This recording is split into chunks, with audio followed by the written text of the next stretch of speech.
Quem sabe deveria ser mais, lá no final então, né? Quem sabe deveria ser mais tarde um grande general, mas pegar na espada para matar, isso era contrário ao seu modo de sentir as coisas, contudo não tinha outra saída. Não poderia ficar parado, maltratado por seu pai, que não compreendera seus ideais. Poderia, com a sua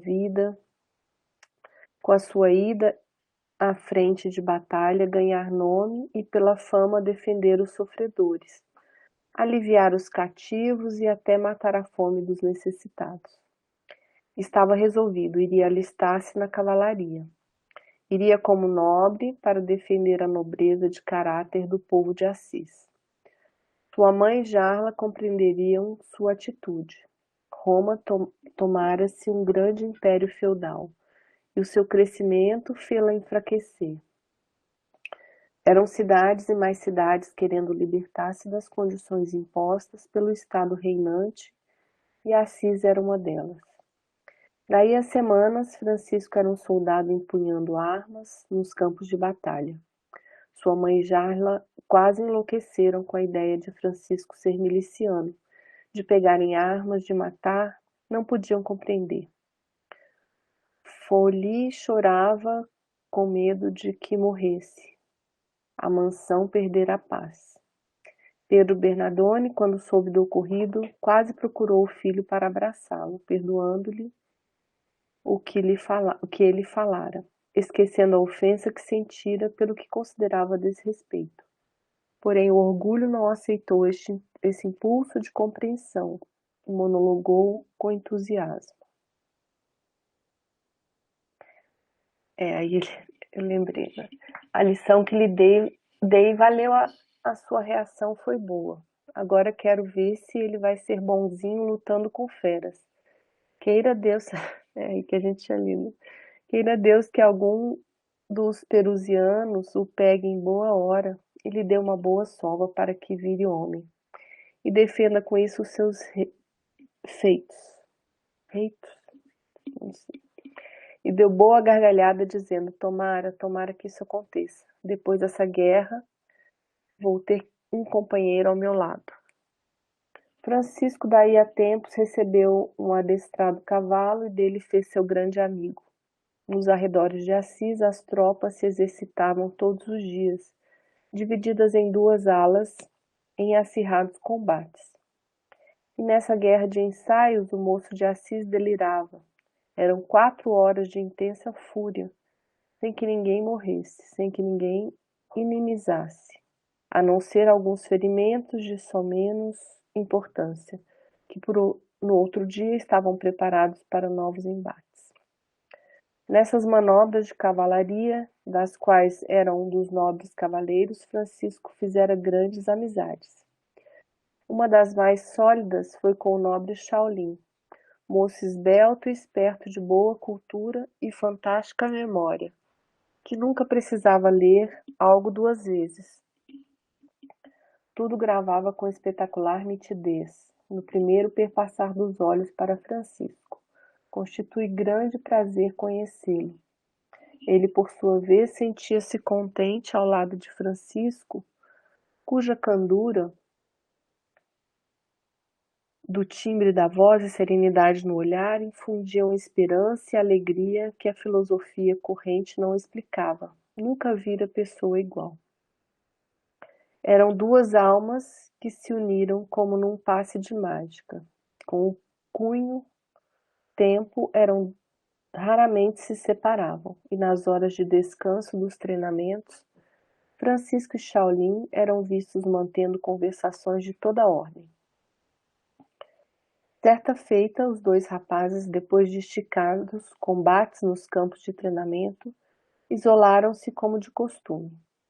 O filho de Pedro Bernardone irradiava alegria pelas vantagens que estava levando nos campos de adestramento.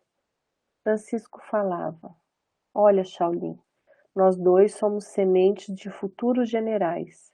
Vamos ser 2 grandes homens e ainda mais invencíveis. No decorrer da conversa, Francisco fixou os olhos no amigo e falou profeticamente: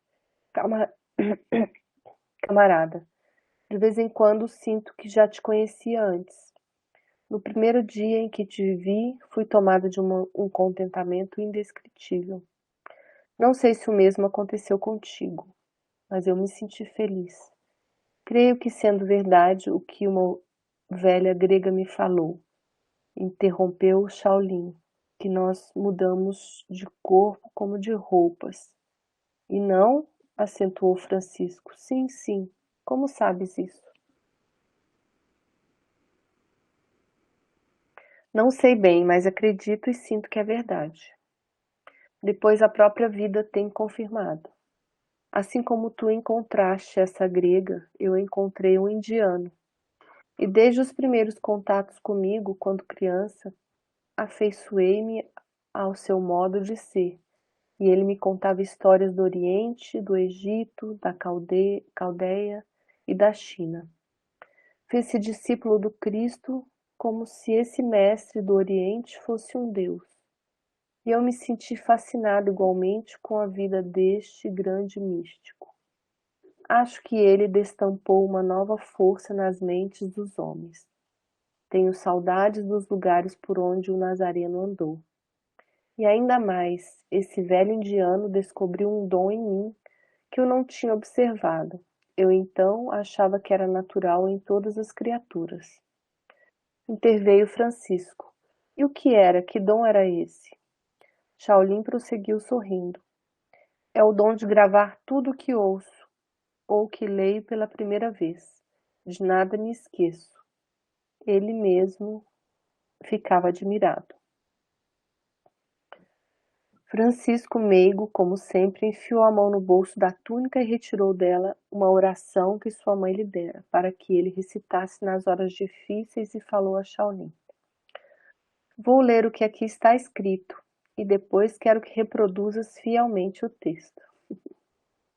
Provarás para mim o que dizes, e se for verdade, serás um fenômeno nos caminhos da vida.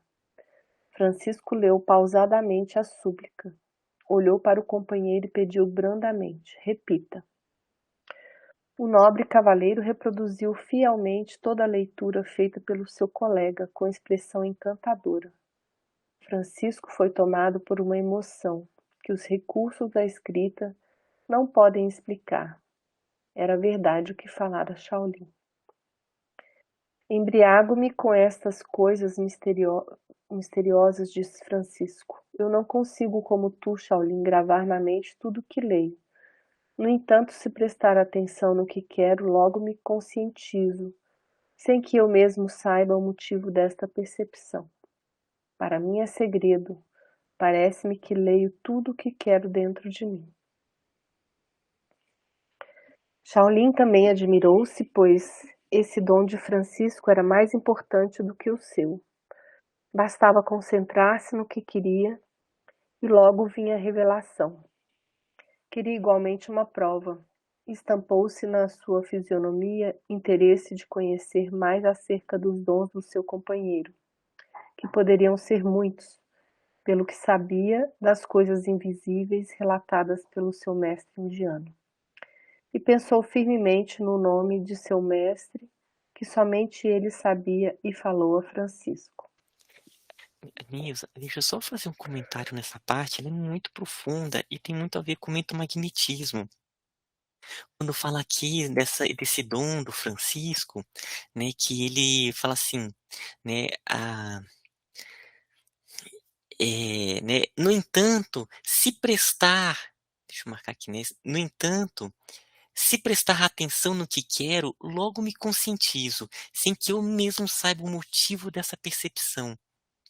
Isso é muito profundo, porque já é, né, pela evolução dele, já os caminhos, em várias reencarnações que ele foi desenvolvendo, ele já tem desenvolvido o sentido da intuição, né, mas a intuição mesmo, né, a intuição que é consciente, que ele é uma estrutura de sintonia, uma estrutura que ela é chamado ela é de síntese, é tridimensional. Então ele entra em ressonância, em sintonia com aquilo que ele quer, perceber, que ele quer entrar, é como se ele entrasse em sintonia com as correntes de pensamento daquilo que ele quer aprender. E aí ele obtém o conhecimento quase que como uma revelação, ele sabe aquelas informações, sabe. Então, esses espíritos, né, que que já chegam nesse ponto, eles não precisam ficar lendo livros, eles já entram em sintonia com os próprios arquivos, né, os arquivos, as correntes de pensamento, né, ah, desses planos, do planeta, de outros planos até além do planeta. Então, é um simples processo de sintonização, né, e, eles têm já a capacidade de perceber isso, essa percepção aonde já vem para o consciente. Isso é muito, muito profundo essa parte aqui.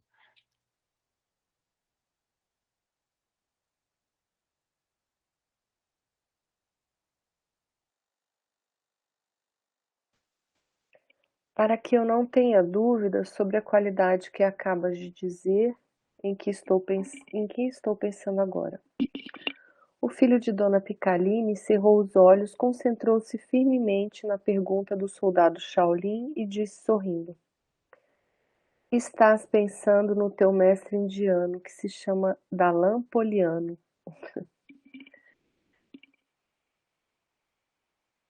que quem somente tu sabes o nome.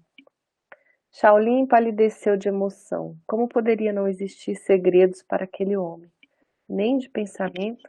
Fez várias provas e Francisco respondeu a todas com desembaraço. Carregava consigo um documento de seu pai de alto valor moral para as horas de maiores dificuldades. Pensou nele e o mancebo de Assis leu todo o conteúdo da escritura, até mesmo com as pontuações e o nome de quem assinara. Os dois rapazes afinizaram-se ainda mais. Francisco interessou-se em saber a história de Shaolin, que passou a narrativa. Francisco, sou filho de nobres franceses. Meu pai era famoso conde e grande guerreiro. Como místico nas ciências secretas, era por excelência fenomenal. Quando perdia a batalha nos campos de guerra, conseguia desaparecer sem que o inimigo pudesse pôr as mãos nele. E por vezes invadia a área do inimigo em plena luta e fazia coisas desastrosas. Aparecia e desaparecia na hora em que pretendesse. Diziam que certa noite transformou-se em um pássaro gigante, voando baixinho sobre a guarnição inimiga, soltando toda espécie de bichos peçonhentos pelas asas e atirando fogo pelo bico a grandes distâncias, provocando a debandada dos soldados. As pessoas tinham medo de olhar para os seus olhos, também desapareceu sem dar notícias. E aí podes imaginar que a perseguição foi enorme para com a família. Éramos 5 pessoas e não sei o paradeiro dos outros. Eu, mais novo, tinha apenas 5 anos e com essa idade já falava 2 línguas, o francês e o alemão. E tudo que era falado perto de mim, que eu ouvisse, nunca mais esquecia. O político italiano que visitava a França, sabendo das minhas qualidades, interessou-se por mim, empenhando-se para que eu fosse com ele para Roma, encarregando-se de fazer de mim um homem de letras. Foi dessa maneira que vim para a Itália. Com 7 anos eu lia qualquer texto em latim e italiano. A casa onde eu morava era muito visitada pelos dons que eu possuía. Quando cresci, fiz uma viagem ao Oriente e gostei imensamente. Passando por Assis, resolvi ficar algum tempo. Como sou aventureiro e amante da justiça, achei que deveria alistar-me neste pelotão, para defender essa cidade de que tanto gosto e admiro. Talvez o motivo verdadeiro seja outro, e aqui estou. Quando te vi, compreendi que já éramos antigos companheiros, mistério que muito me agrada. Francisco ouvia tudo admirado. Quando deram por si já era tarde. Os cavalos sabiam o caminho do quartel e voltaram sozinhos, e os dois, como não tinham outro jeito, regressaram a pé, conversando sobre assuntos altamente elevados, esquecendo que o interesse deles, como soldados, era a guerra e a defesa de Assis.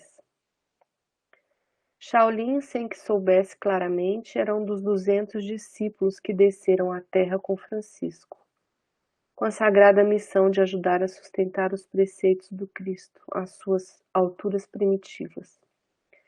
Esperavam o toque dos clarins celestiais para desenrilar as suas as armas que não eram espadas para matar irmãos, mas a palavra para dar vida às criaturas, levantar os caídos e dar pão aos famintos, curar os enfermos e dar paz aos atribulados. Numa madrugada, a mansão de Pedro Bernardone se movimentou. Era a partida de Francisco para os campos de batalha e somente seu pai irradiava alegria. Achava que faltava ao seu filho aquela experiência para ser um nobre verdadeiro, para ser um economista à altura dos Bernardone. Pensava Pedro. Nilson, deixa eu também só fazer um comentário nessa parte. Gente, eu fico imaginando do ponto de vista espiritual, né? Porque o espírito com Francisco, claro que isso, durante o sono, há toda uma conversa, né? Já é um espírito já muito maduro, né? Assim, nível ali junto com o grupo do Cristo. E então eu fico imaginando junto com os mentores, eles falam assim, não, né? Você vai nessa experiência, porque nessa experiência vão ser determinados aspectos que você vai aprender, você vai se conectar com Shaolin, e então, né, é algo que a gente fica vendo, imagina um espírito como esse treinando para guerra, indo para uma guerra, mas tá dentro de um plano muito maior, que os mentores estão ali, ó, ah, junto para que ele tenha determinados aprendizados que vão ser úteis na missão dele. É muito bonito esses que aparentemente descaminhos, mas que está dentro do caminho traçado pelo mundo maior.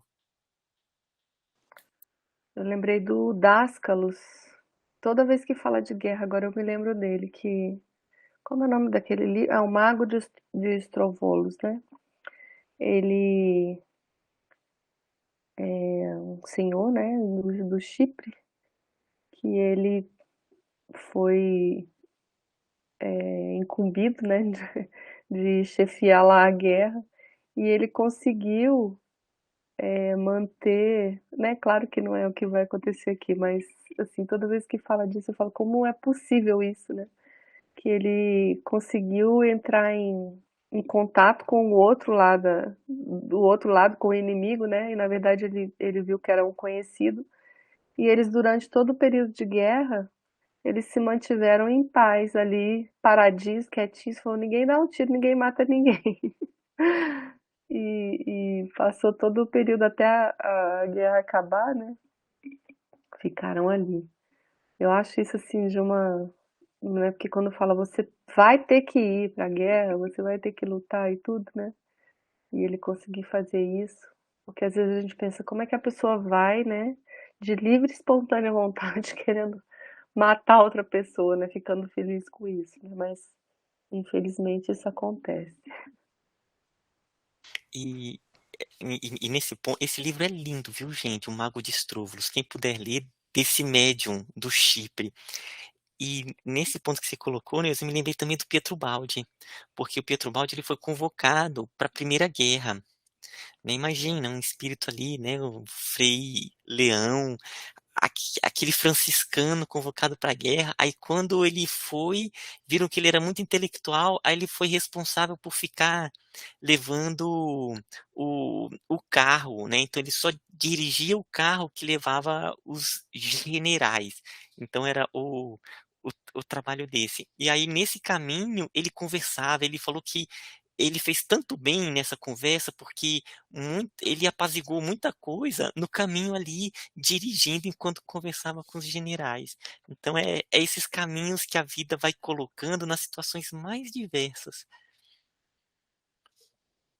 Porque o trabalho vem independente do local e da situação ao redor, né?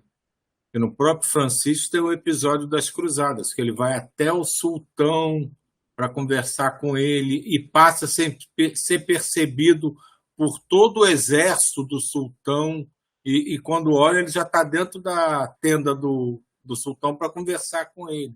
Então, tudo tem uma lógica incompreensível para a gente, né? Mas que funciona perfeitamente. Pietro Baldi estava ali, lógico que pô, ele não ia pegar numa arma, nunca, de jeito nenhum. E foi traçado um plano para que ele produzisse muito dentro daquele ambiente, dentro daquela situação. E provavelmente ele deve ter feito muitos oficiais mudarem o seu pensamento ou trocarem a forma com que eles iam agir numa determinada situação, só por aquele bate-papo que eles tinham enquanto eles estavam no carro. Isso é aquela coisa, né? Vou ensinando como der e onde puder.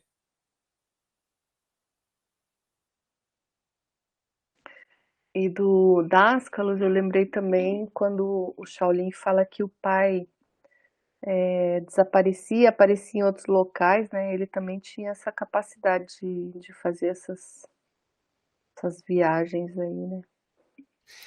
Né, impressionante. Aquele médium, gente, é um médium fora de série, um médium ectoplasta. Impressionante ele, né? Então ele tinha esses vários e vários casos. Mas eu já conheci uma médium, o Gustavo conhece também, que era assim, totalmente ainda não tinha educação, né? Mas ela parava para você e dizia o que você estava pensando, era impressionante. O que fulano está fazendo? Ah, está no banheiro escovando os dentes. Era uma, assim, do que eu já conheci, era a média assim, mais assim, em termos de fenômenos fantásticos, eu já conheci. Até perdi já o contato com ela, muitos anos que eu não tenho contato. Mas ela tinha uma mediunidade assim absurda. Eu nunca tinha visto ninguém com uma coisa tão assim patente, a qualquer hora do dia. Ela entrava no ônibus, ela tinha que perguntar ao companheiro dela: ali tem alguém sentado? Igual o Divaldo no filme. É. Se ele disser, não tem ninguém não. Então ela ia e sentava em cima do espírito.